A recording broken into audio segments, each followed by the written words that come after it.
Madame, Monsieur, bonsoir. Bienvenue dans ce journal à jour J-2. Nous ouvrons cette édition par la série d'audience à la résidence du président de la République par intérim. Dioncouna Traoré a successivement reçu Edem Kodjo, chef de la mission d'observation de l'Union africaine, Aloutine, président de la RADO, Louis Michel, chef de la mission d'observation de l'Union européenne et John Kufuor, chef de la mission d'observation de la CEDEAO. Avec toutes les personnalités, les entretiens ont naturellement porté sur la présidentielle de ce dimanche. Le reportage de Mamari Kone. C'est l'ancien secrétaire général de l'OUA, chef de la mission d'observation de l'Union africaine, qui a été la première personnalité à être reçue par le président de la République par intérim. Edem Kodjo et le professeur Dioncouna Traoré ont fait un large tour d'horizon de la situation dans notre pays pendant ces derniers mois, avant d'évoquer ce qui reste à faire. Que tout se passe dans le calme, que tout se passe dans la tranquillité, qu'il n'y ait pas d'affrontement de quelque nature que ce soit, que le peuple laissé à lui-même se détermine clairement en son âme et conscience. Tous ceux qui participent à ces élections, qui sont candidats, sont des Maliens authentiques. Alors qu'un fils du Mali sorte, nous tous nous le soutiendrons. Que nous soyons avec vous ici au Mali ou à l'extérieur du Mali, nous sommes tous des Africains, nous tous nous lui apporterons notre soutien. Membre de la mission d'observation de la CEDEAO, le président de la RADO est venu rendre une visite de courtoisie au professeur Dioncouna Traoré et partager avec lui quelques préoccupations. Nous avons suivi cette crise depuis le début. Venir quand même le féliciter chaleureusement, parce que les défis auxquels le Mali était confronté étaient des défis énormes.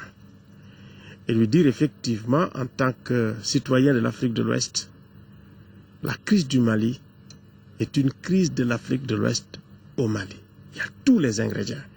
Et pour lui dire, nous sommes très concernés par ce qui se passe et que ces élections sont un défi que non seulement le Mali doit vraiment affronter et régler dans la paix. La présidente de la Commission nationale des droits de l'homme a mis cette audience à profit pour remettre une copie du rapport 2012 de la CNDH au président de la République par intérim. Présent à Bamako dans le cadre de l'observation du scrutin du dimanche prochain, au compte de l'Union européenne, Louis Michel a tenu à venir féliciter l'un des artisans du processus électoral au Mali. Il a cru avant tout le monde qu'il fallait être volontariste et qu'il fallait des élections présidentielles rapidement. Et il a dit, et c'est tout à son honneur, il a dit que pour redresser le pays, on ne pouvait pas le faire avec un gouvernement et avec des institutions de la transition. Je lui ai dit que ce que nous avions vu jusqu'ici, une campagne relativement paisible, assez classique finalement, et une bonne préparation pour que l'élection soit en tout cas légitimante pour la personnalité qui sera élue. L'ancien président ghanéen, chef de la mission d'observation de la CEDEAO, a été la dernière personnalité à être reçue par le professeur Dioncouna Traoré au centre des échanges, la mission d'observation dont il dirige. We reviewed the situation generally. Nous avons fait le tour des questions, la revue des questions. Il nous a parlé des mesures de sécurité prises par le gouvernement et partagé avec nous toutes les dispositions qui ont été prises. Nous lui avons dit le nombre d'observateurs avec lesquels nous sommes venus, 250, que nous avons déployés. Nous ne nous mêlons pas en l'organisation des élections. Nous sommes là pour observer. Et nous ferons nos rapports après les élections à la CEDEAO. À en croire les différentes personnalités reçues, tout semble prêt pour une bonne observation de l'élection présidentielle de dimanche prochain. La 34e promotion de l'école militaire interarmes de Koulikoro porte le nom du chef de bataillon Damien Boiteux, premier officier français tué pendant la lutte contre le terrorisme au Mali. Cette promotion est constituée de 46 officiers, dont 8 étrangers venant de 5 pays. Tout comme leurs aînés, la promotion Damien Boiteux s'engage à défendre l'intégrité du Mali. La cérémonie de baptême était présidée par le président de la République par intérim. Dioncouna Traoré Traoré a exhorté les jeunes officiers à plus de professionnalisme. Mohamed Diarra et Dembawan sont nos envoyés spéciaux. Le président de la République par intérim arrive au centre d'instruction Boubacar Sarassi pour respecter une tradition bien établie. Présider la cérémonie de sortie de promotion des officiers de l'école militaire interarmes de Koulikoro. Le chef suprême des armées passe en revue les troupes.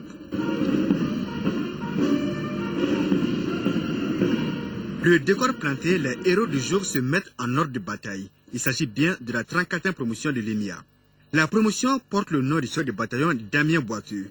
Le premier soldat français a trouvé la mort ici en terre malienne. Cette promotion est constituée de 46 officiers, dont 6 personnels féminins et 8 étrangers venant de 5 pays africains.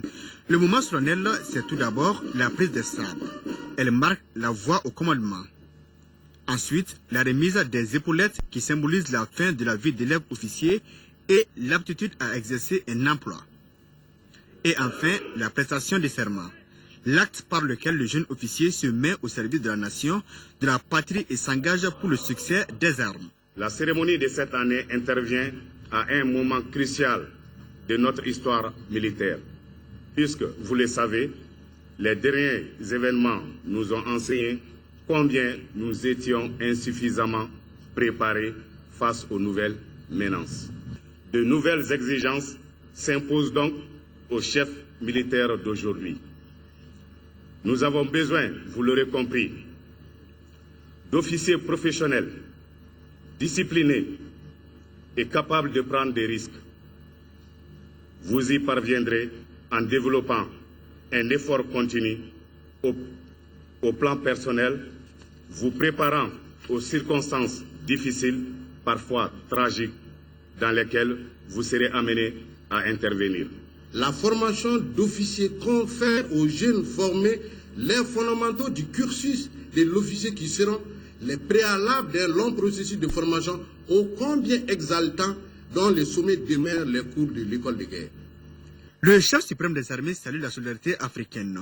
Le président de la République par intérim encourage les jeunes officiers et les exhorte à plus de professionnalisme. C'est une armée qui reprend confiance. C'est une armée désormais qui a compris que c'est elle le rempart principal pour défendre notre liberté, pour défendre notre dignité, pour défendre notre honneur, pour défendre notre intégrité territoriale. Cela, elle l'a compris. Et je pense que c'est l'essentiel. Le chef de bataillon Boiteux est mort pour la France, oui, mais tombé pour le Mali. Tombé pour que le Mali libre et laïque puisse continuer d'exister. Tombé dans le combat pour la justice, la liberté, la tolérance, la dignité et la paix. Tombé en luttant contre la barbarie et l'obscurantisme, contre des criminels, des narcoterroristes, agissant sous le masque de l'islam. Et quel islam? Ses compagnons d'armes se souviendront longtemps de cette marque de solidarité des autorités maliennes. Nous, on est très reconnaissants que son sacrifice soit reconnu par le Mali et par l'armée malienne. C'est vraiment, je pense que ça restera longtemps dans la mémoire de tout le monde. L'exemple de Damien Boiteux doit servir de repère pour les jeunes officiers. Officiers de la promotion, chef de bataillon Damien Boiteux, suivez tout simplement l'exemple de votre parrain pour le succès des armes du Mali, voire de l'Afrique, à travers la force en attente. Damien Boiteux a été élevé à la dignité d'officier de l'Ordre national du Mali à titre posthume par le président de la République par intérim. Une distinction décernée il y a quelques mois. Ici à Bamako, Madame Karim Wall, ambassadeur de Suède au Mali, et Aurélien Agbenonsi, représentant résident du PNUD au Mali, ont été successivement reçus en audience par le Premier ministre Django Sissoko. Les entretiens ont porté sur le raffermissement des relations entre la Suède et le Mali et l'appui du système des Nations Unies dans notre pays. Reportage de Nando Dambélé. En fin de mission au Mali, Mme Karen Wall était venue faire ses adieux au chef du gouvernement. On a fait le point un peu de ce qui s'est passé pendant cette période, qui n'était pas tout à fait ce que j'avais imaginé. Je suis venue pour ouvrir une nouvelle ambassade, la première ambassade de Suède, et pour la première fois un ambassadeur résident au Mali. pour approfondir nos relations politiques, bien entendu, mais aussi pour développer notre coopération. Malheureusement, il y a eu les événements de 2012, qui a été une tragédie pour le Mali, qu'on a suivi avec beaucoup de regrets, bien entendu. Mais maintenant qu'on est à la veille de la sortie de crise, ça a donné aussi à la Suède l'opportunité d'élargir notre appui. Nous avons soutenu les sélections ou les préparations des sélections. Nous participons à la formation des militaires maliens. Nous allons participer aussi avec un contingent suédois à la MINUSMA. En plus de l'équipe de démineurs, 100 soldats suédois sont attendus à Bamako dans le cadre de la MINUSMA. Devant quitter notre pays dans les prochains jours, Karen Wall est appelée à ses nouvelles fonctions en Algérie voisine. Tout comme l'ambassadeur de Suède, le coordonnateur résident et humanitaire des Nations Unies et représentant résident du PNUD au Mali est lui aussi en fin de mission. Il était important que je vienne le saluer, que je vienne le remercier pour tout l'appui dont j'ai bénéficié de la part du gouvernement du Mali, du peuple du Mali et surtout de lui en tant que Premier ministre parce que nous avons beaucoup travaillé ensemble déjà du temps où il était médiateur mais aussi dès qu'il a eu la lourde responsabilité de conduire le gouvernement. Les grands moments que je retiens de mon passage au Mali, c'est le fait que nous ayons pu, dans une solidarité, dans une convergence d'expérience, convergence d'intelligence, que nous ayons pu, dans des conditions particulièrement difficiles, apporter des solutions aux problèmes qui se posaient.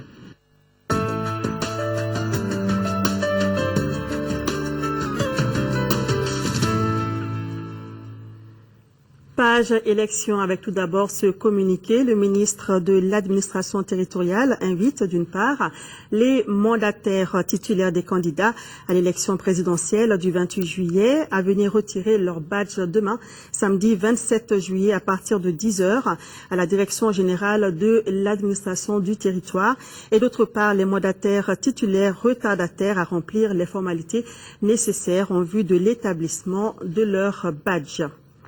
Le taux de retrait des cartes NINA, selon la Direction nationale de l'administration du territoire, est estimé à 80%. Pour le retrait effectif des cartes, le gouvernement a accordé aux retardataires la journée d'aujourd'hui. Les acteurs du processus électoral ont profité de cette journée citoyenne pour mettre en place des équipes d'orientation. Celles-ci sont chargées d'expliquer le processus de vote. Notre équipe de reportage dirigée par Garibou Pérou s'est rendue dans certains centres de retrait du district de Bamako. Suivant le reportage.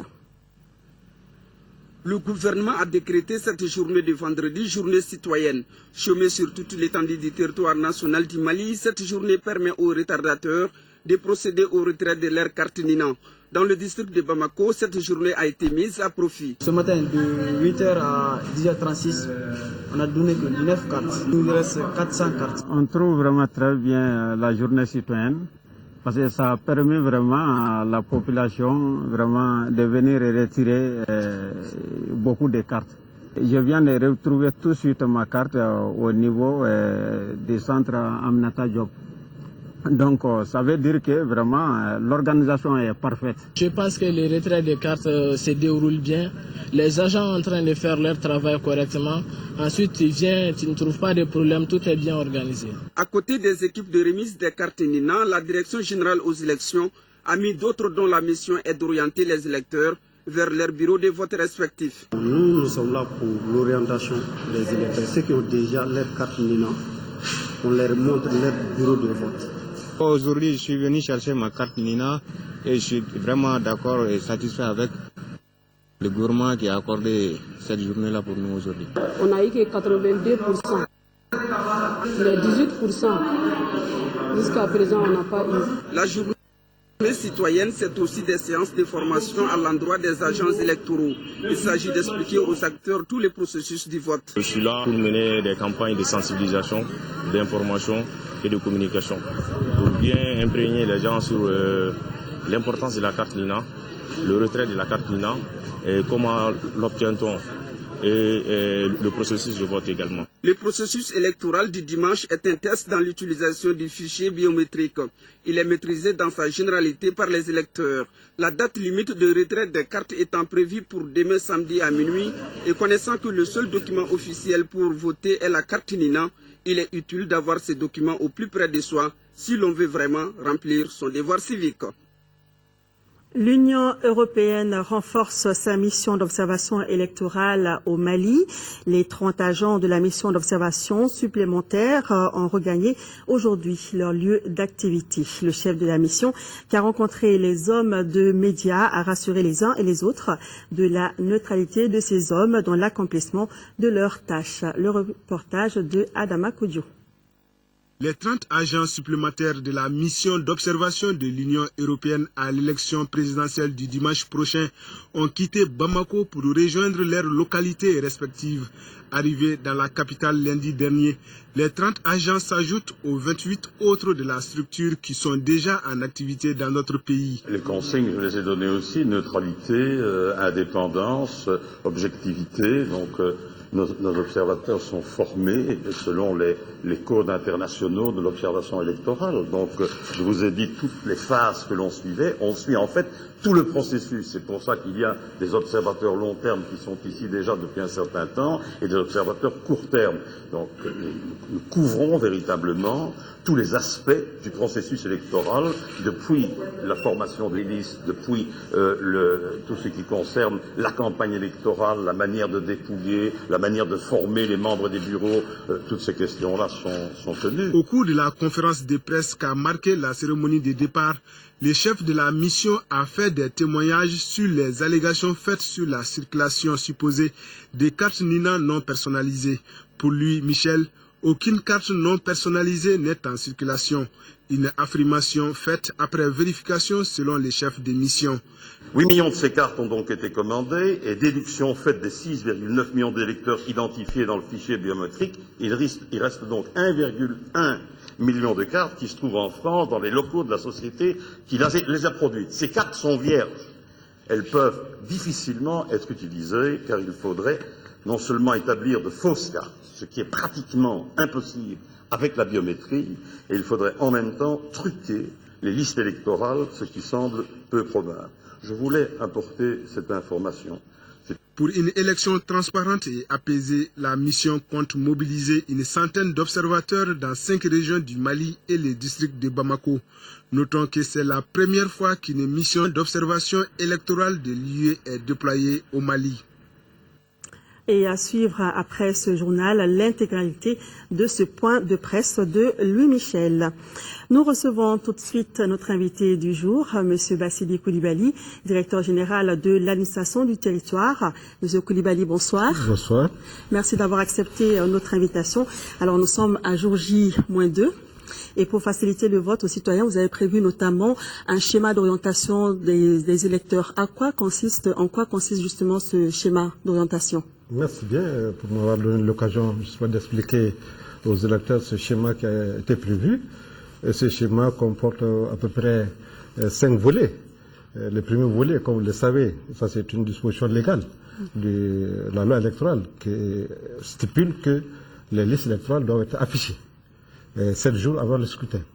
Et depuis le 20 juillet, les listes électorales ont été affichées dans toutes les communes, dans tous les centres de vote, pour permettre aux électeurs de prendre connaissance de leur centre de vote, de leur lieu de vote, du bureau de vote. Donc ça, c'est le premier mécanisme qui a été développé pour qu'on puisse orienter correctement l'électeur. Ensuite, le deuxième mécanisme qui a été mis en place, c'est l'installation des lignes vertes. Et ces lignes vertes permettent aux électeurs, justement, en téléphonant à ces lignes vertes, au moins ces lignes vertes, de prendre connaissance, justement, de leur bureau de vote. Là aussi, c'est fonctionnel. Et depuis le 18 juillet, et à la date d'aujourd'hui, nous avons à peu près 1400-1500 appels que nous recevons, donc 200 appels par jour pratiquement. Et peut-on rappeler ce numéro si vous l'avez en tête? Ce numéro, il n'est pas à ma disposition, mais je sais qu'il est disponible à travers tous les moyens qui ont été développés à cet égard-là. Donc, les auditeurs ont été largement informés à travers l'ORTF par rapport à ces numéros-là. Ensuite, le troisième mécanisme qui a été développé, c'est la consultation par SMS. Là aussi, ça a été développé. Donc, c'est un moyen aussi permettant aux électeurs justement de prendre connaissance de leur bureau de vote. Le quatrième mécanisme qui a été développé, et vous l'avez rapporté tout de suite à travers les reportages, c'est que la DG a mis en place dans pratiquement 30 villes de l'intérieur, y compris Bamako, des techniciens qui sont là pour aider les électeurs à retrouver leur bureau de vote. Maintenant, à partir du dimanche, qui est le jour déterminant, nous avons, avec le mouvement des pionniers, mis en place un système d'orientation. Donc les pionniers seront déployés. Il y aura à Bamako à peu près 630 pionniers qui seront développés à Bamako, dans tous les centres, dans les 126 centres de Bamako, pour prendre en charge les électeurs qui les désirent, qui ont des difficultés pour retrouver leur bureau de vote. Donc les pionniers disposent d'un code qui, rapidement, quand vous rentrez dans le centre de vote, quand vous avez des difficultés à retrouver votre bureau de vote, ils ont un code qui leur permet justement immédiatement de trouver votre bureau de vote et de vous renseigner et certainement de vous accompagner jusque dans le bureau de vote pour vous indiquer. Très bien. Donc, pour résumer, évidemment, ça consiste en 5 étapes: les équipes techniques, l'installation des lignes téléphoniques, la consultation via SMS, la liste électorale qui est déjà affichée et les pionniers. Parlons justement de ces pionniers. Pourquoi est-ce que vous avez choisi les pionniers? Vous savez, les pionniers, l'association des pionniers est une association reconnue d'utilité publique. C'est une association qui est vieille, très vieille, avec l'histoire de notre pays. C'est une association qui a une charte, la charte du mouvement pionnier, à travers ses lois qui sont connues. C'est un mouvement qui est vraiment apolitique et qui a des valeurs fondées sur l'engagement, des valeurs fondées sur le patriotisme, des valeurs fondées sur le don de soi. Parce qu'à travers même le chant des pionniers, on dit que les pionniers sont prêts à donner son sang pour la patrie. Donc, c'est reconnu d'utilité publique et de ce point de vue qui est au-dessus de toutes les contingences politiques, parce que depuis 1957 jusqu'à nos jours, c'est une association qui vit. C'est un modèle. Tout à fait. Et vous les avez formés pour cela? Non? Ils ont été formés. D'abord, comme c'est une école. Le mouvement pionnier, d'abord, est une école d'apprentissage, une école faite justement d'engagement, connaissant vraiment les réalités de notre pays. Mais en plus de cela, pour cette élection, ils ont été formés. Ils ont pris connaissance de tous les centres de vote. Très bien. Et ils ont les 126 centres de vote de Bamako, ils ont pris connaissance de la topographie des bureaux de vote. Et ils ont été formés pour cela. Ils disposent de codes. Et chaque fois qu'un électeur franchit un centre de vote, s'il a des difficultés à retrouver son bureau de vote, immédiatement il s'adresse au pionnier. Le pionnier identifie immédiatement le bureau et l'oriente là-bas.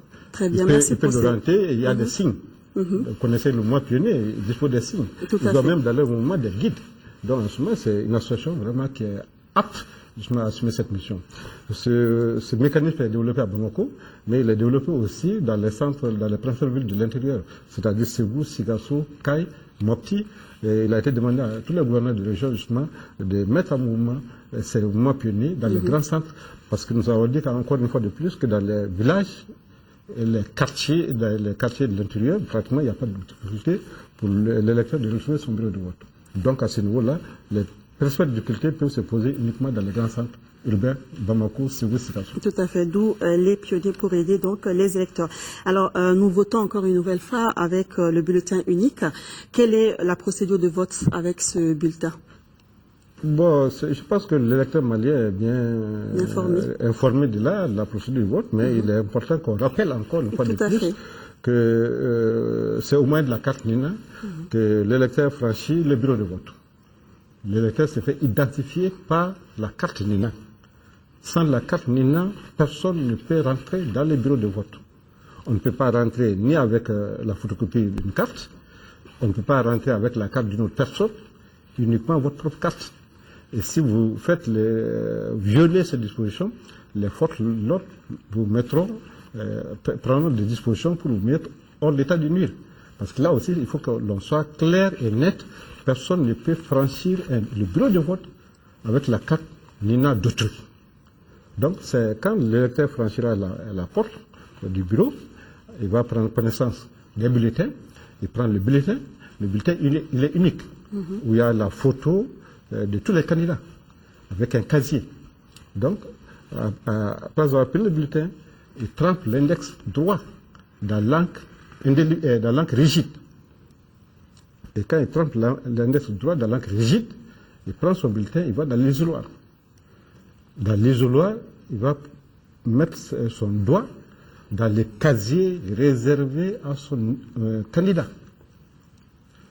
S'il se trompe pour mettre l'index sur la photo, c'est valable.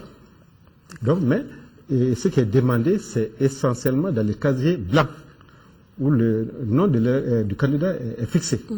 Donc, il met l'encre à ce niveau-là, il plie son bulletin, même si l'encre est portée sur la photo du candidat, c'est que le vote est valable. Le vote est valable. Nous insistons beaucoup que le vote est valable, même si l'index est porté par extraordinaire sur la photo du candidat.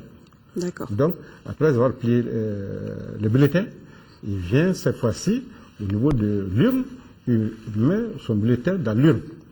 Après avoir accompli cette activité, en ce moment, il va sur la liste d'émargement, où il marche. Ensuite, en sortant, il trempe l'index gauche dans l'encre indélébile. Et en ce moment, il sort.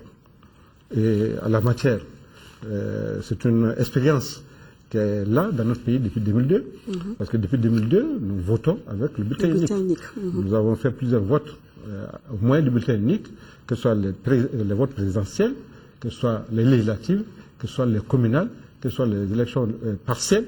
L'électeur malien est suffisamment formé aujourd'hui pour accomplir, en tout cas pour faire son vote. Tout à fait. Mais évidemment, ces précisions étaient très importantes, surtout par rapport à la validité du bulletin. Alors, vous avez évoqué tout à l'heure la carte Nina. On sait que les Maliens ont manifesté un grand intérêt pour la carte Nina. Mais cette carte Nina, après l'élection présidentielle, qu'est-ce qu'elle devient? Justement, c'est extrêmement important cette question, parce que nous avons dit plusieurs fois que la carte Nina est un document extrêmement important. Un document très utile. Et le numéro d'identification, ce sera désormais ce numéro qui sera affiché sur tous les documents administratifs. Donc, sur les actes de naissance, les passeports, tous les autres documents dont l'administration va produire, c'est avec le numéro d'identification qui sera fixé sur ce document-là. Mais la carte Nina, dans les tout prochains jours, elle sera considérée comme la carte nationale d'identité. D'accord, en lieu et place de l'actuelle carte. En lieu et place de l'actuelle carte. Donc, les textes en la matière sont déjà élaborés. Le gouvernement se penchera sur ces textes-là et certainement il y aura des décisions qui vont valoriser davantage la carte Nina. Cela veut dire quoi? Encore une fois de plus, c'est que la carte Nina sera transformée dans les prochains jours en carte nationale d'identité. Donc c'est un appel que nous lançons à tout le monde, tous ceux qui ont enlevé les cartes, qui doivent faire tout pour posséder ces cartes. Parce qu'il y a des rumeurs qui nous parviennent pour indiquer par-ci par-là que des gens sont en train de démarcher certains honnêtes citoyens pour essayer de prendre possession de leur carte ou de prendre leur numéro. Nous mettons en garde tous ces électeurs qui, de façon inconsciente, se laissent aller. Parce que cette carte, elle sera désormais une carte nationale d'identité. Donc, c'est extrêmement important que les gens gardent par devant eux la carte qu'ils viennent de prendre. Donc, nous souhaitons vivement que l'électeur soit conscient de cela, mais surtout que tous les citoyens disposant de leur carte, qu'ils les gardent par devant eux.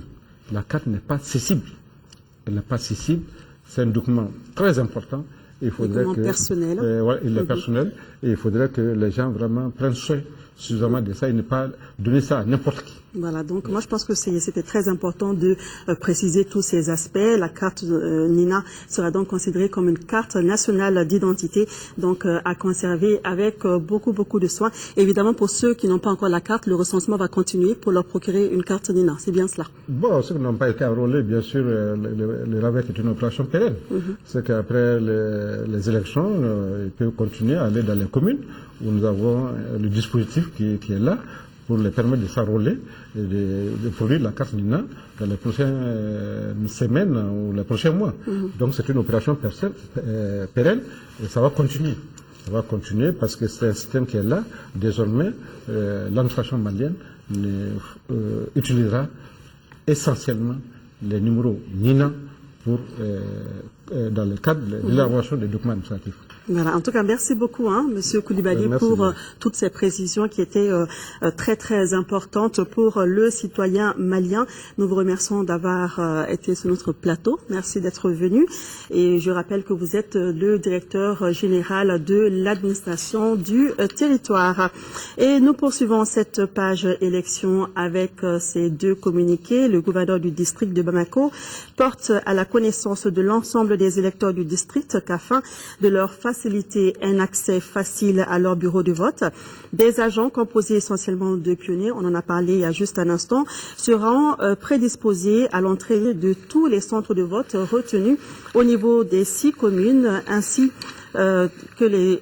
ces agents auront pour tâche d'accueillir et d'orienter les électeurs munis de la carte de vote NINA, seul document valable pour accomplir son devoir citoyen. Et puis, le gouverneur du district de Bamako porte également à la connaissance des agents électoraux, présidents de bureaux de vote et assesseurs opérant dans les communes du district qu'en raison de l'occupation des régisseurs des communes à d'autres tâches, le paiement de la totalité de leur indemnité de formation s'effectuera dans les différents lieux de vote le dimanche 28 juillet. Le gouverneur du district de Bamako compte une fois de plus sur l'esprit civique et patriotique des uns et des autres. Parlons à présent des meetings de certains candidats. Le candidat de l'APR, l'Alliance pour le Mali, a sillonné plusieurs localités des villes de Mopti et de Tombouctou. Oumar Ibrahim Touré promet entre autres un Mali sécurisé pour un développement harmonieux. Nos envoyés spéciaux sont Mohamed Touré et Sidi Modibo Dambélé. Série de meetings et de rencontres du candidat de l'Alliance pour le Mali APR, Oumar Ibrahim Touré, dans les régions de Mopti et Tombouctou. Les militants APR de Mopti, Niafunké, Gundam, Djiré, Tombouctou et autres localités se disent prêts et promettent à l'unisson une agréable soirée électorale à leur candidat. Haranguant les foules, le candidat de l'APR dévoile son programme qui, selon lui, se focalise d'abord sur la sécurité, socle de tout développement. Notre ambition, c'est de pouvoir construire une armée dont nous serons fiers. Une armée que nous mettrons au niveau des armées onusiennes pour pouvoir non seulement maintenir l'intégrité du territoire, mais assurer la sécurité des personnes et de leurs biens. Le dialogue inclusif, basé sur nos valeurs de civilisation, dira Oumar Ibrahim Touré, tel doit être le tremplin d'un nouveau Mali où le sourire l'emporte définitivement sur l'épée. En venant ici, j'étais convaincu que j'allais recevoir un accueil exceptionnel et vous l'avez démontré. Merci, d'Irène et d'Irène. Si j'ai décidé de porter notre candidature, parce que je connais les problèmes dont souffre notre pays. Certes, j'ai ma petite expérience et cette expérience me permet de savoir toutes les difficultés que notre pays connaît aujourd'hui, et particulièrement les régions nord du Mali. Le secteur rural, avec plus de 40% dans le PIB du Mali, est une des grandes priorités du candidat. L'éducation, la santé et l'emploi sont au cœur du programme du candidat de l'APR. Nous avions déjà par le passé connu des canaux par lesquels il faut passer pour employer les jeunes. Ces canaux-là vont être renforcés. Les structures qui ont en charge la gestion de l'emploi vont être également renforcées. Notre priorité va être le renforcement de l'éducation de base. Mais nous n'ignorons pas certainement les autres aspects. Paraphrasant Saint-Exupéry, le candidat Oumar Ibrahim Touré dit ceci à ses militants, je cite, « On ne voit qu'avec le cœur, l'essentiel est invisible à l'œil. » Fin de citation. Vous portez dans vos cœurs, et moi et mon programme. Je vous exhorte donc à une élection sans violence, ni verbale, ni physique. Sortez massivement voter dimanche pour bâtir le Mali de nos rêves, de notre vision commune, dira-t-il. Après la sous-région, la candidate de l'Alliance Château 2013 a achevé sa campagne dans le nord du pays. Partout où elle est passée, Haïdara Aïchata Cissé a tenu à rappeler les raisons de son engagement pour briguer la magistrature suprême dans son pays. Reportage de Ibrahima Traoré.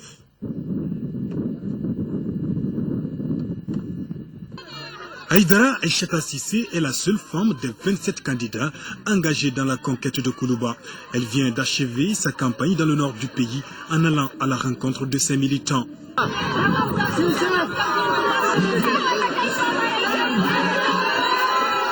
La candidate de l'Alliance Château 2013 s'est rendue presque dans toutes les villes du Nord pour expliquer à l'électorat son programme de développement. Un projet de société axé sur la paix et la sécurité, la promotion de l'emploi, l'éducation, le développement agricole et le développement social. Là où je suis passé, il y a eu un enthousiasme extraordinaire pour m'accueillir. Je pense que les Maliens, ce qui les intéresse aujourd'hui, c'est surtout les projets de société que les candidats portent pour eux. Et ce n'est pas le fait d'être un homme ou d'être une femme. C'est tout simplement le fait d'être un Malien qui a un projet pour ses compatriotes, capable de mettre en œuvre ces projets. Donc je suis très très heureuse de constater que la campagne tire vers sa fin et que les Maliens ont été à la hauteur de la tâche. Que les Maliens ont très bien compris que notre pays a été malade, que notre pays est encore un peu malade, que notre pays a besoin de tous ses fils autour de son chevet pour se relever de façon définitive, comme le dit mon slogan, pour un Mali fort. Le courage ainsi que les valeurs de solidarité et d'entraide qui caractérisent la candidate Château sont salués partout où elle est passée. Son périple l'a conduit également dans la sous-région. Haïdara Aïchata Cissé est allée convaincre ses compatriotes à voter pour elle dans le but de changer très vite le pays. J'exhorte tous les Maliens à voter pour moi. J'exhorte tous les Maliens à voter pour le courage politique. J'exhorte tous les Maliens à voter pour la rupture. J'incarne le courage politique, j'incarne la rupture, je crois que j'en ai montré les preuves. Et si les Maliens veulent que le Mali ne reconnaisse plus le problème qu'il a connu, je leur demande de voter pour moi. Voter pour moi en tant que Malienne qui a un projet pour les Maliens. J'ai parlé souvent de la parité. Si je suis élu président de la République, la parité ne va plus être un rêve au Mali. Je vais tenir compte des compétences des hommes et des femmes qui sont au Mali et des jeunes. Si je suis élu président de la République, je m'occuperai non seulement du Mali, mais des problèmes des Maliens en termes de santé et surtout en termes de communication. Il faudrait qu'on ait de nouveaux outils de communication pour que les gens ne continuent pas à aller raconter des histoires sur le Mali et que quelque part cela touche le Mali de près ou de loin ou que ça pose des problèmes au Mali. La candidate de l'Alliance Château 2013 invite les Maliens à s'unir davantage pour relever dans la quiétude le défi de la bonne organisation de la présidentielle de ce dimanche. Le candidat du parti Convergence d'Action pour le Peuple, CAP, était en tournée dans la région de Ségou. Au cours de ce périple, Racine Sédou-Thiam a largement expliqué son projet de société aux militants et sympathisants de son parti. Le commentaire de Cheikh Oumar Sangari. Les week-ends derniers, les activités de campagne étaient intenses au sein du parti Convergence d'Action pour le Peuple. En effet, son candidat Racine Sédou-Thiam était parti à la rencontre des populations de la 4e région. Objectif, porter son projet de société aux populations de Marakakungo, Fana, Konobougou et Ségou. Partout où il est passé, le candidat et sa délégation ont été accueillis dans une ambiance de grand jour.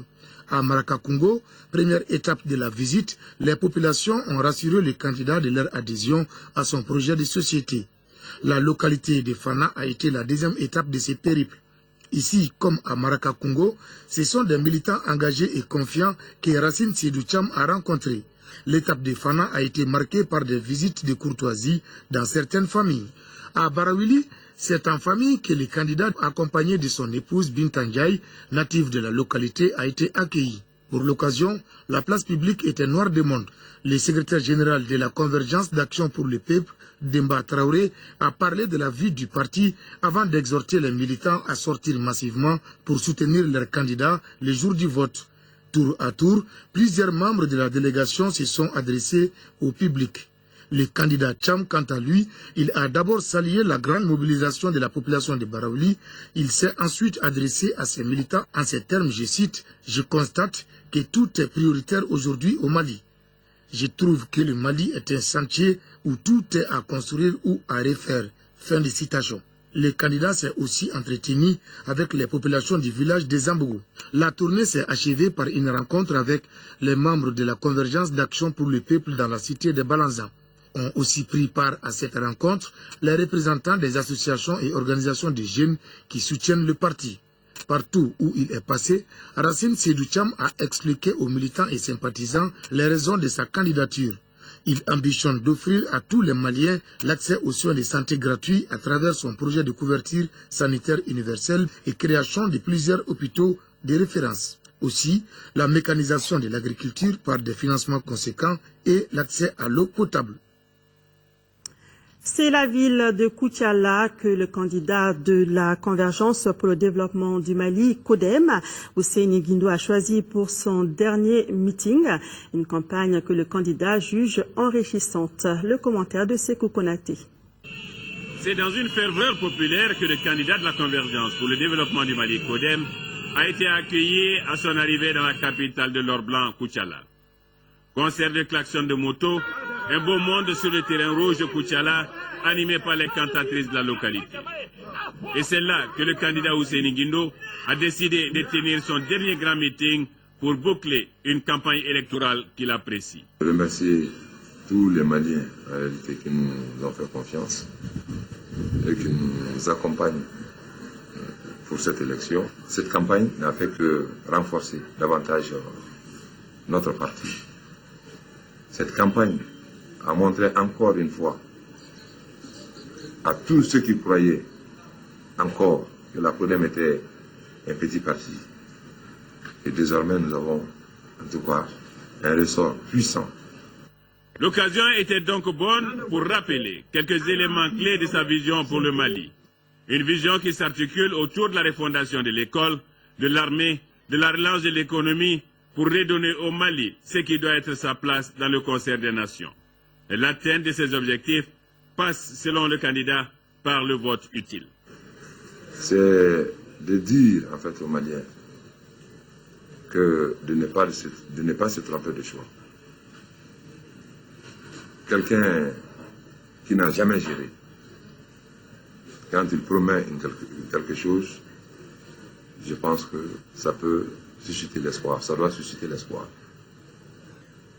Mais quelqu'un qui a déjà géré, qui a eu 10 ans, qui a eu 20 ans, qui a eu 30 ans, pour régler l'école, pour régler la santé, pour régler l'agriculture, viennent aujourd'hui encore, avec un nouveau projet de société, dire encore aux Maliens, je vous promets l'école, je vous promets la santé, je vous promets l'agriculture. Je pense que cela relève du mensonge. C'est pourquoi nous demandons aux Maliens de faire en sorte de faire un vote utile pour le Mali. Un vote utile pour le Mali, c'est un vote qui pourrait engendrer aujourd'hui le changement. Le changement dans la gestion des affaires publiques. C'est pour demander aux Maliens d'éviter de voter le statu quo. Parce que nous savons d'où nous venons. Nous savons les difficultés que nous avons vécues. De nombreux témoignages et messages de soutien sont venus réconforter celui qui se veut le pionnier du tournant générationnel. Et Ousseini Guindo d'inviter à une participation effective de tous les électeurs potentiels pour marquer le changement selon les candidats de la CODEM. Le candidat du PACP, Yes Amaké, a réservé son ultime regroupement au mouvement de jeunes. Une coupe qui porte son nom a été le prétexte pour rallier les jeunes à sa cause. C'était hier sur le terrain des 759 logements de Yirimadio. Le reportage de Alousseini Touré. Pour son dernier meeting de campagne, Yes Amaké sort le grand jeu au propre comme au figuré. En décidant d'aller à la rencontre de la jeunesse, il a voulu mettre l'accent sur le rôle que celle-ci devrait jouer en faveur de l'avènement du changement. Pour le candidat du PACP, les Maliens attendent de tourner une nouvelle page de leur histoire. Le Mali a besoin du dynamisme de sa jeunesse. On a toujours dit que nous sommes l'avenir de ce pays. L'avenir, c'est aujourd'hui. J'invite les jeunes Maliens à choisir mieux. J'invite les jeunes Maliens, ensemble, de se joindre au candidat Yessa Maké pour que désormais le pouvoir se mette au service du peuple malien. Parmi les 26 candidats, en plus de moi-même, je peux garantir qu'aucun des candidats n'a réalisé des projets concrets qui affectent la vie des citoyens maliens autant que Yessa Maké. Tous prônent le changement, mais le chemin pour y arriver diffère selon les candidats. Nyankoro Yessa Maké a pour sa part déjà montré ses bonnes intentions. Les candidats viennent avec un programme. Yessa Maké a des projets derrière lui, des projets qui ont affecté la vie de la jeunesse malienne, la vie de la femme malienne, la vie des familles maliennes. Voilà ce dont on a besoin aujourd'hui. Les promesses n'ont pas été tenues. Les promesses ne seront pas tenues. Celui qui a déjà fait pour ce pays le fera. Celui qui a abusé de ce pays, s'il en a les moyens, il en abusera encore. Le moment est venu que l'on peut appeler le moment malien. Ce moment malien soutenu par des amis comme Milmo. Ce moment malien soutenu par la jeunesse malienne. Ce moment permettra au Mali de se lever sur ses 53 ans et devenir une nation forte. Pour le Mali de se lever des cendres de la tragédie que nous venons de connaître.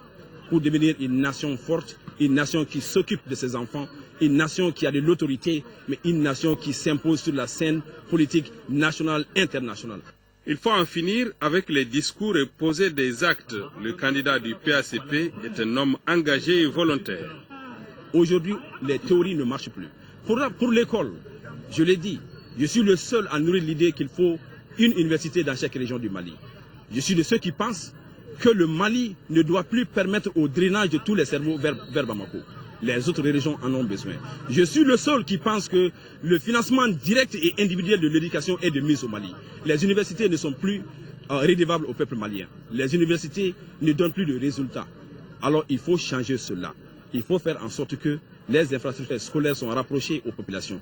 Et cela, je le dis, je l'ai déjà fait en construisant 16 écoles, en les rapprochant aux jeunes filles maliennes, en faisant en sorte que la disparité entre les filles et les garçons se réduise.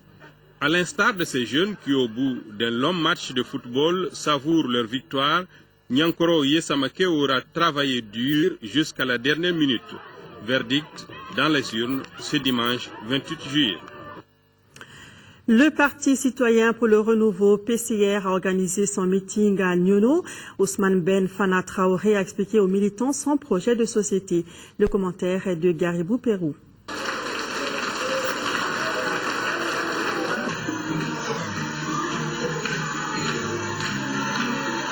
Ousmane Ben Fana Traoré est le candidat du Parti citoyen pour le renouveau PCR. Économiste de formation, la priorité du candidat libéral est celle de la promotion du secteur privé. Pour le candidat du PCR, ce n'est pas la fonction publique qui crée fondamentalement de l'emploi, mais c'est le privé. Tout en plaçant ce secteur au cœur de son appareil politique, l'homme salue le courage et la détermination de ses militants pour un Mali nouveau. Le lieu ici, à Nyono, de remercier l'ensemble des militantes et militants de la section du Parti citoyen pour le renouveau de Nyono. Ils se sont mobilisés comme un seul homme. Ils sont en train de sillonner partout, de tout donner dans cette bataille pour que nous gagnions ces élections. Je les remercie. C'est le lieu ici de dire à tous ceux qui m'ont soutenu, à tous ceux qui se sont mobilisés pour moi, que je les remercie.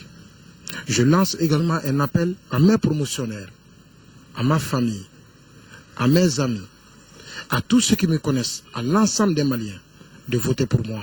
Les réformes profondes sont nécessaires pour la mise en place des institutions solides. Pour ce faire, Ousmane Ben Fana Traoré reste convaincu que l'amour et le patriotisme sont quelques éléments nécessaires. Je suis candidat parce que j'aime mon pays. Le pouvoir appartient à Dieu. Il le donne à qui il veut, quand il veut, où il veut. Au cours de cette tournée, les militants libéraux ont accordé leur soutien à Ousmane Ben Fana Traoré. Le programme du Parti citoyen pour le renouveau PCR est basé essentiellement sur l'amélioration des conditions de vie sociale, l'équilibre entre les régions du pays et la garantie des services de base. La mise en place d'un grand ministère du développement social pour lutter contre la pauvreté et la marginalisation sans oublier les secteurs de la santé et de l'économie. Le programme d'urgence pour sauver l'école malienne et la lutte contre toute forme de corruption, les chômages sont au cœur du projet de société des candidats. Le candidat du RPDM, Rassemblement pour le développement du Mali, était jeudi à Ségou, dans la capitale des Balanzans. Cheikh Modibo Diarra a tenu un meeting pour expliquer à ses militants et sympathisants son ambition pour le Mali. Le reportage de Kandé Silla. Le CAP, le palais présidentiel de Koulouba. C'est pour expliquer cet objectif majeur que le candidat du Rassemblement pour le développement du Mali, Cheikh Modibo Diarra, a rencontré au stade municipal de Ségou ses militants et sympathisants venus de l'ensemble des 7 cercles de la région et d'ailleurs. Enfant du terroir, selon l'astrophysicien malien et non moins ancien Premier ministre de la transition en cours, le Mali est riche de son sous-sol et des hommes. Ce qui manque, c'est un guide éclairé pragmatique.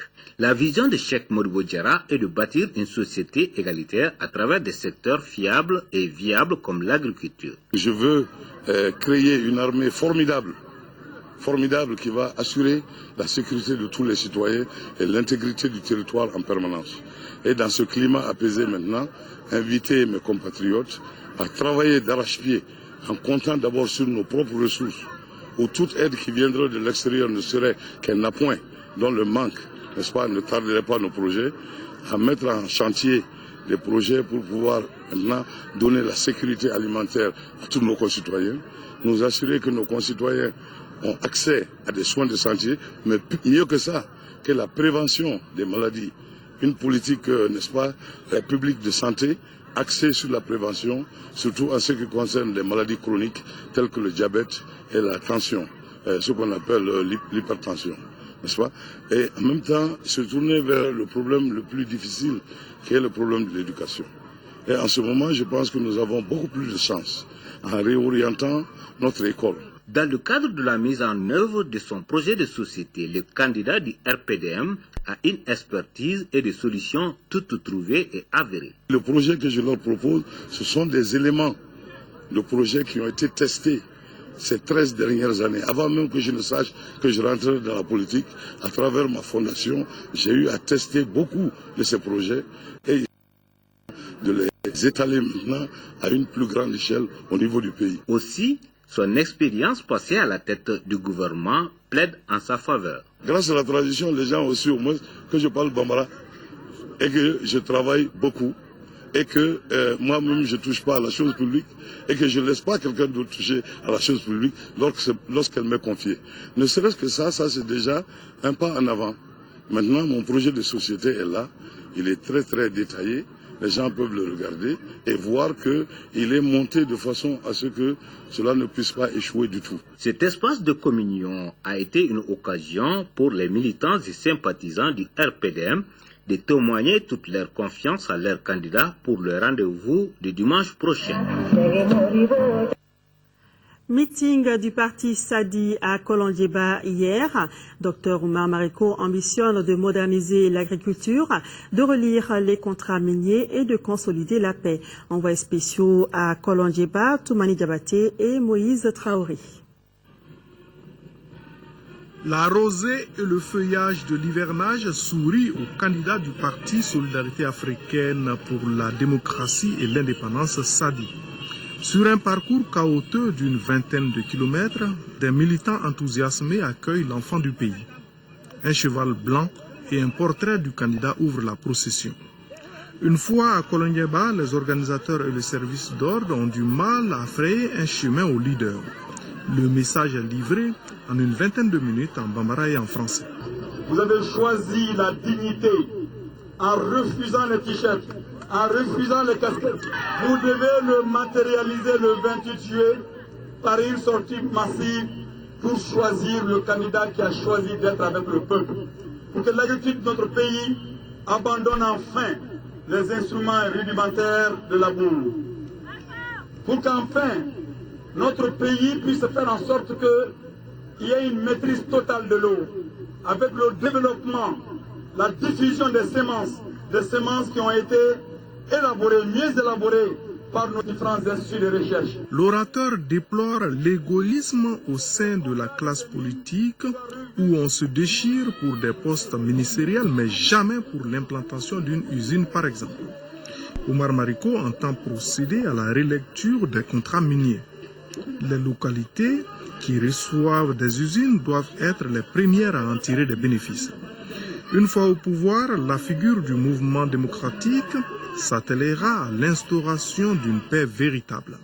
Une fois au pouvoir, nous sommes prêts, nous l'avons déjà fait avant d'être au pouvoir, à entamer un dialogue dans les limites des frontières maliennes avec tous ceux qui se réclament du Mali, mais qui contestent le système politique qui nous a tous appauvris et qui nous a mis en conflit les uns contre les autres. Et c'est pour cette raison que je cite le mouvement comme le Haut Conseil de l'Azawad. Oui, je cite aussi le mouvement comme le mouvement Gandakoy. Je cite le mouvement Gandaïzo. Oui, je cite aussi le mouvement FLN. Je cite le mouvement Al-Karama. Oui, je cite aussi le mouvement MAA, mouvement arabe de l'Azawad.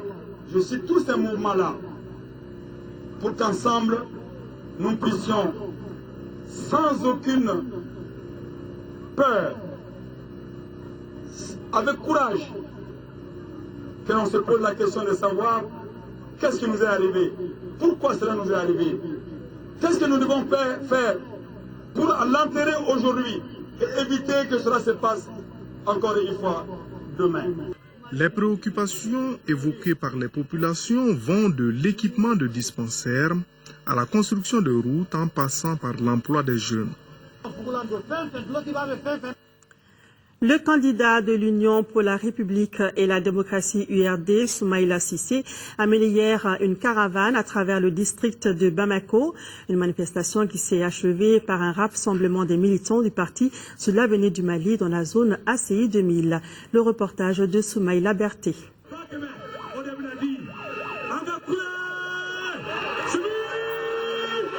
Ultime activité de campagne pour la présidentielle de dimanche, le candidat de l'Union pour la République et la démocratie a fait le tour des 6 communes du district de Bamako.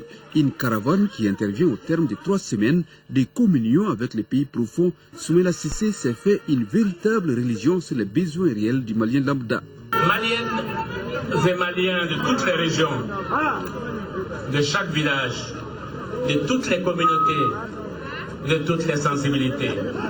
Je vous ai entendu et nous nous sommes confiés l'un à l'autre. Maliennes et Maliens, vous qui aimez tant votre pays, ce dimanche, notre Mali va être au cœur de l'actualité mondiale parce qu'il va vivre et réussir, je dis bien réussir, une de ses plus importantes étapes de sa longue et riche histoire. Mais ce dimanche, notre Mali battra surtout dans nos propres cœurs de citoyens et de républicains pour donner vie et vérité à nos espoirs de paix, de réconciliation, d'unité et de reconstruction. Le candidat de l'Union pour la République et la démocratie appelle à une mobilisation exceptionnelle le dimanche 28 juillet. Soumaïla Cissé est formel. Seul un vote massif de ses compatriotes redonnera à la démocratie malienne toutes ses lettres de noblesse permettant de relever les défis économiques. Il n'existe pas d'autre voie vers notre avenir démocratique et notre solidarité nationale que le vote que vous ferez ce dimanche en toute conscience des enjeux futurs et de la valeur de l'homme qui devra les relever avec vous chaque jour. L'amélioration des revenus et les conditions de vie des jeunes et des femmes sont au cœur de nos stratégies de développement pour un Mali nouveau. Bâtir un Mali nouveau, Soumaïla Cissé entend le réaliser une fois élu avec l'ensemble des Maliens. Pour lui, les femmes et les jeunes seront les fers de lance de ces chantiers. C'est ensemble, tous ensemble, que nous réussirons un Mali nouveau, dans la tolérance, la confiance et la justice. Autant de vertus qui rendent la paix et la prospérité possible. Nous réussirons un Mali nouveau, afin que nos enfants et les enfants de nos enfants, demain, soient fiers du pays que nous leur aurons bâti et transmis. Et que dans chaque maison où ils rentreront, ils pourront toujours et encore dire paix, paix à cette maison. Le candidat de l'URD a enfin rendu un hommage des plus vibrants aux forces armées et de sécurité du Mali pour leur courage, aux notabilités de toutes les villes et campagnes du Mali qui l'ont adopté lors de cette campagne électorale. Le candidat Oumar Bouri Touré Dibili a choisi la cité des 333 saints pour animer son dernier meeting. Son mandataire a expliqué son projet de société, un document qui s'articule entre autres autour de l'école et de la sécurité. Yaya Tandina.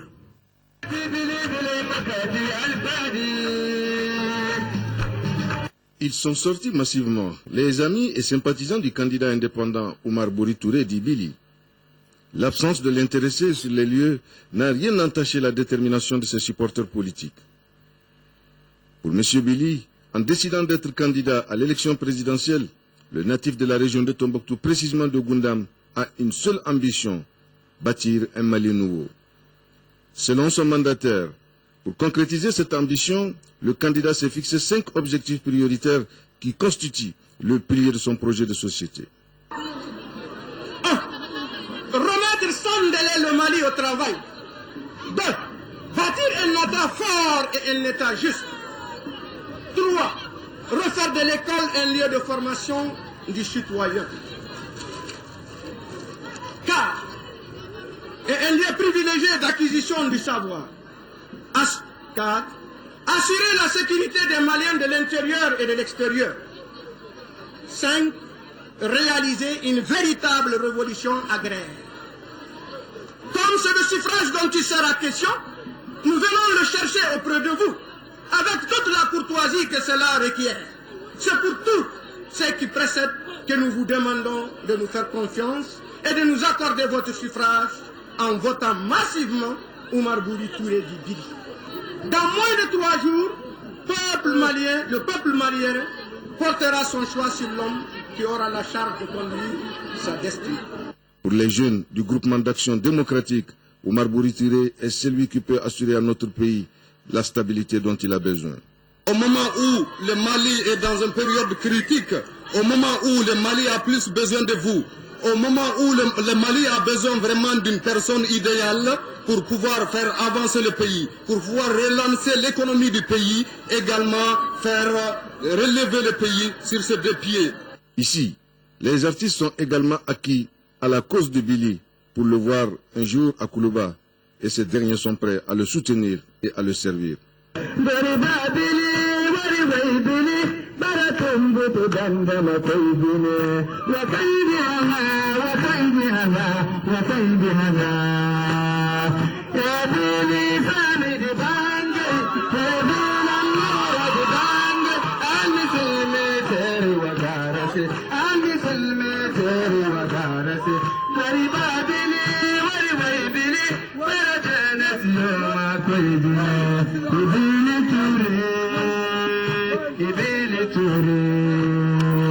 Après ce dernier meeting de Oumar Bouri Touré, ses partisans se sont donné rendez-vous dans les urnes pour voir leur candidat occuper la magistrature suprême. La revalorisation de la culture malienne et la lutte contre la piraterie, ce sont là, entre autres, quelques ambitions du candidat Youssouf Sissé. Son dernier meeting a eu lieu hier à Médina Koura. Le reportage de Fademba Keïta. C'est au cours d'une manifestation culturelle que Youssouf Sissé, candidat à l'élection présidentielle du dimanche, a dévoilé ses projets de revalorisation de l'art malien, mais aussi exprimé ses inquiétudes. Pour lui, le centre Médina conçu pour les expositions des œuvres d'art et la formation des artistes est le lieu idéal pour parler des voies et moyens devant contribuer à la formation de l'ensemble de nos activités culturelles. Nous sommes un pays de culture et malheureusement nous ne connaissons pas notre culture. Il est grand temps qu'on fasse apprendre aux enfants ce qu'a été notre culture. Et nous sommes issus de fiers guerriers, de bâtisseurs de routes de notre pays, peut se baser sur l'industrie culturelle. L'industrie culturelle a fait le développement de beaucoup de pays. Les Indiens, même les Américains, l'industrie cinématographique rapporte de l'argent. M. Sissé abonde dans le même sens que le gouvernement de transition qui vient d'adopter en Conseil des ministres la politique culturelle du Mali. La réussite de cette politique, estime le candidat, est liée à la lutte commune contre la piraterie. Nous pouvons, à partir de nos légendes, concurrencer, pourquoi pas, les mangas japonais. Et ça ne fait pas des millions de francs CFA, ça fera des milliards de dollars.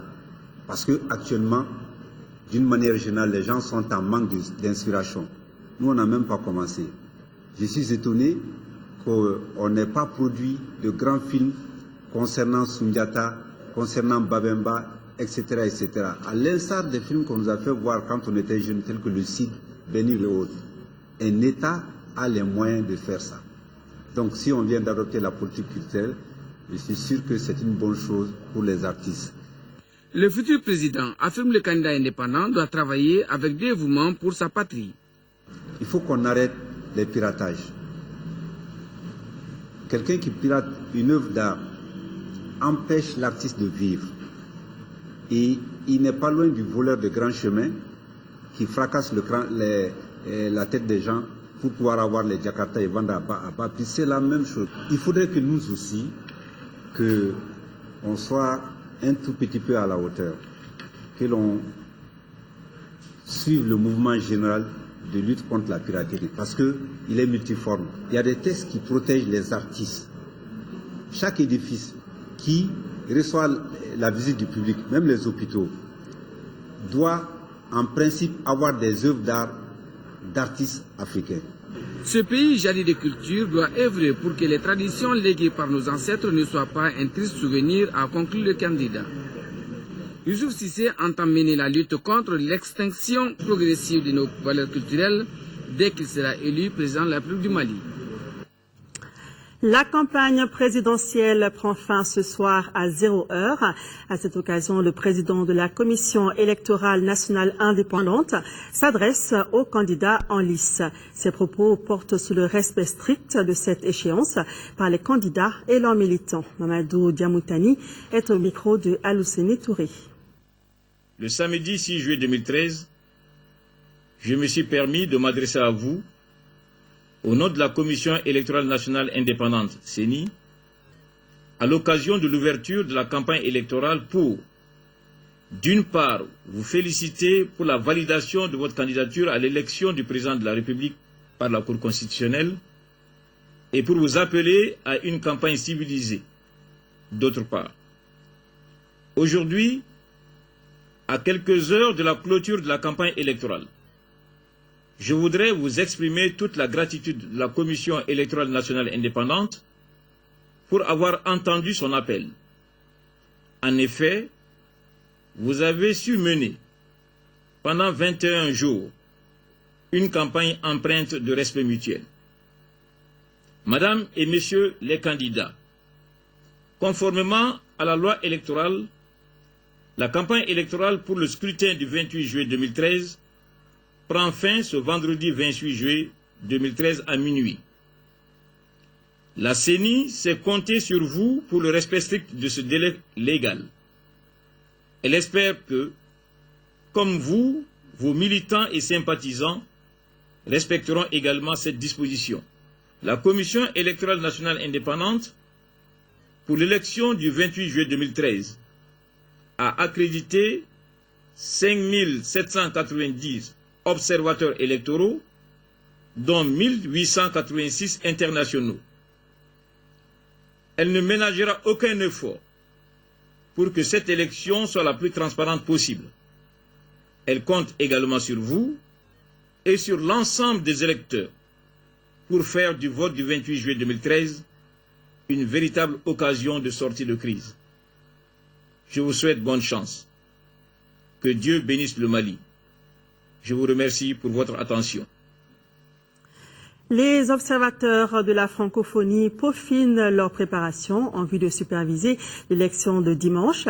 En plus des milliers d'observateurs locaux formés, une délégation de 26 membres sera sur le terrain un peu partout au Mali.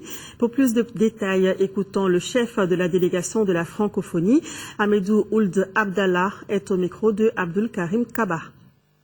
Pour tous les membres de la francophonie, ils ont hâte de voir le Mali stable, de voir le Mali revenir dans l'organisation de nouveau pour retrouver sa place, la place qui a permis d'avoir la déclaration de Bamako qui est à l'origine du programme de la démocratisation de de tout ce que fait la francophonie. Quel appel avez-vous lancé à l'endroit des Maliens pour qu'ils puissent accepter le résultat des urnes?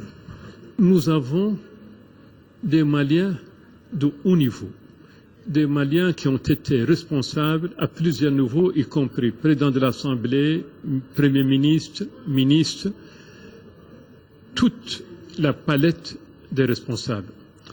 Ces Maliens, par patriotisme, ont accepté d'être candidats à l'élection présidentielle. Ils ont dépensé beaucoup d'argent, beaucoup de temps, beaucoup d'énergie. Je n'ai pas de doute, connaissant leur patriotisme, qu'ils vont jouer le jeu jusqu'au bout. L'élection sera difficile, parce que les conditions actuelles sont difficiles, mais l'essentiel pour nous est que leur engagement pour la campagne se transforme en engagement pour la reconstruction et la réconciliation du Mali. Le retour du Mali dans la CEDEAO, dans le cercle de l'OMVS et le retour à la francophonie. Le Mali le peut, le Mali va le faire. Et je suis convaincu aussi que les Maliens sont des gens de parole. Les initiatives ne manquent pas pour inciter les électeurs à participer massivement au vote de dimanche. Ainsi, pour CAI, CRI 2002 a confectionné des pictogrammes pour sensibiliser les Maliens sur les opérations de vote. Son président, Dr Abdoulaye Sall, a remis ce vendredi matin des pictogrammes à tous les acteurs. La correspondance de Siaka Konaté. Des images pour expliquer à nos compatriotes, surtout ceux analphabètes, le processus électoral du retrait de la carte Nina au vote en passant par l'identification du centre et du bureau de vote. Voilà l'initiative citoyenne du Cercle de réflexion et d'information pour la consolidation de la démocratie CRI 2002, une initiative qui vise à rehausser le taux de participation à l'élection présidentielle de dimanche prochain et aux autres scrutins à venir. Pour mieux diffuser ces images, CRI 2002 a choisi comme partenaires les chefs de quartier, les autorités traditionnelles, les leaders religieux et notables de la région de CAI. À travers les images, on peut mieux leur faire comprendre le processus et les procédures électoraux, comment enlever sa carte Nina, et le jour du vote, comment aller à son centre de vote, le bureau de vote, quand vous rentrez, quelles sont les différentes étapes, et tout cela en images. À travers ces images, CRI 2002 sensibilise également nos compatriotes sur les concepts de vote et de représentation utiles. L'implication des chefs de quartier, des autorités traditionnelles, des leaders religieux et des notables a déjà porté fruit pour ce qui concerne les retraits des cartes Nina. Le directeur de cabinet du gouverneur Kamankane, tout comme les présidents de CRI 2002, ont profité de l'occasion pour expliquer à l'assistance comment choisir un candidat sur les bulletins uniques.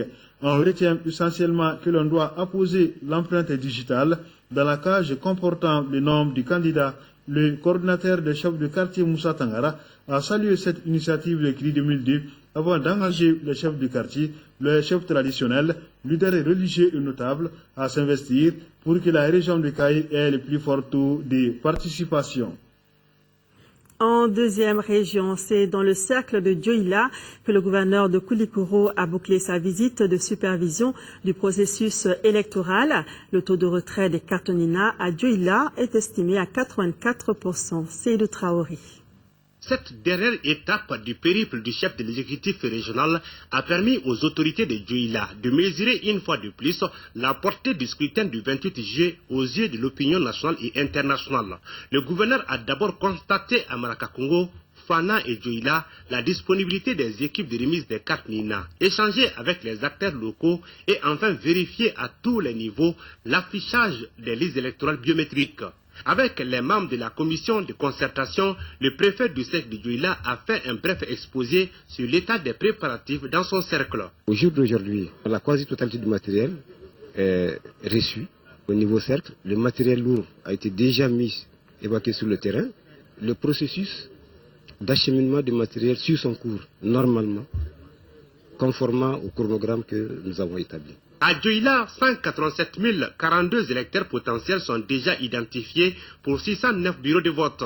Les agents électoraux sont tous formés et le taux de retrait des cartes Nina dépasse les 84%. Un motif de satisfaction pour les visiteurs. Un constat de satisfaction en termes d'organisation, en termes de formation des agents électoraux, en termes de mise en place des documents et du matériel électoral. En termes aussi de convivialité. Et aujourd'hui, nous pensons que le travail qui a été fait est de nature à augurer de bonnes élections crédibles. On a un bon taux de distribution des cartes Nina. La mobilisation des électeurs sera également à la hauteur pour que on puisse avoir un bon taux de participation. Partout où la mission a passé, le gouverneur Alain Tessougé a invité les acteurs locaux de transformer le vote du dimanche en une fête nationale.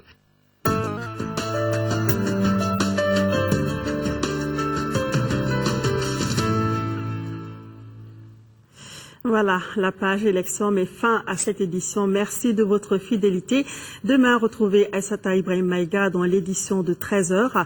Je vous donne rendez-vous pour celle du soir. Merci de visiter notre site www.ortm.ml pour vous informer.